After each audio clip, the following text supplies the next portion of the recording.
What is an as-is contract in real estate? As is. You're purchasing the property, usually the house or the condominium, under as-is conditions, or you're selling your property as is. What that means is the seller is not obligated to make any repairs to the property. There could be a hole in the roof and the seller is not obligated to repair it. Why?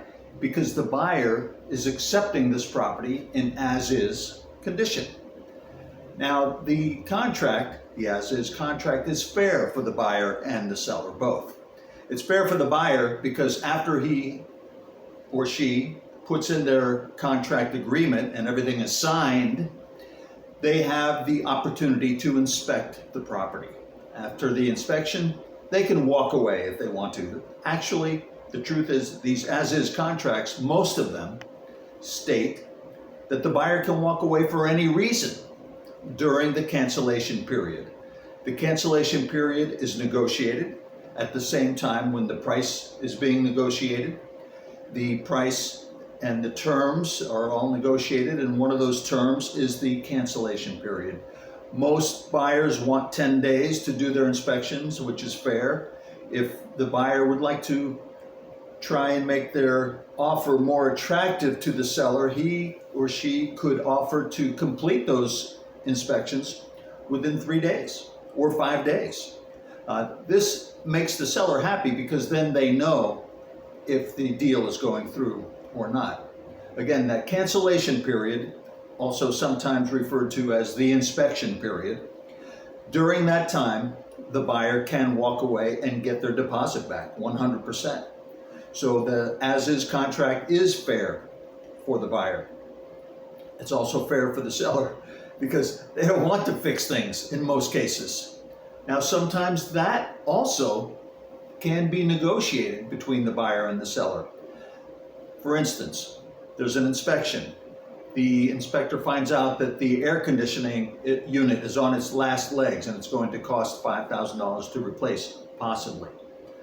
The owner might offer to kick in the cost of the air conditioner, or he might, or she might offer to split the cost of a new air conditioner with the buyer. So the point is that after the inspections, sometimes the buyer and seller might negotiate for the repairs.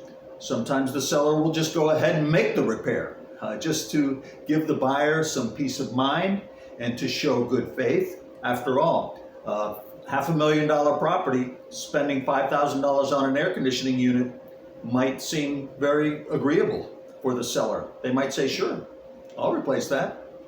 So again, back to the as-is contract. It is fair for the buyer. It is fair for the seller. And the old way, the old contracts, now I haven't seen anything but as-is contracts in the last 20 years. Before that, we had the warranty contract. The warranty contract stated that the seller is obligated for any repairs over, usually it was 1.5% of the sale price of the property. So if there was a new roof needed or a new AC unit, if those repairs equaled more than 1.5% of the value of the property, the seller was obligated to make these repairs. So that went away because nobody was happy with it. Because none of the sellers were happy with it. They were on the hook for these repairs. They wanted to sell as is. So what we would do, we would include an as-is addendum, which was an extra piece of paper that said, sorry, this is not a warranty contract, this is an as-is contract. So but nowadays, all of the contracts are as-is contracts, and the sellers are not required to make any repairs, and the buyers are not required to go through with the purchase if they're not happy with their inspection report. So that's it in a nutshell regarding the as-is contract. Please subscribe to my channel. Please hit the like button and comment and all those good things to help my YouTube channel. And I appreciate you stopping by. Thank you.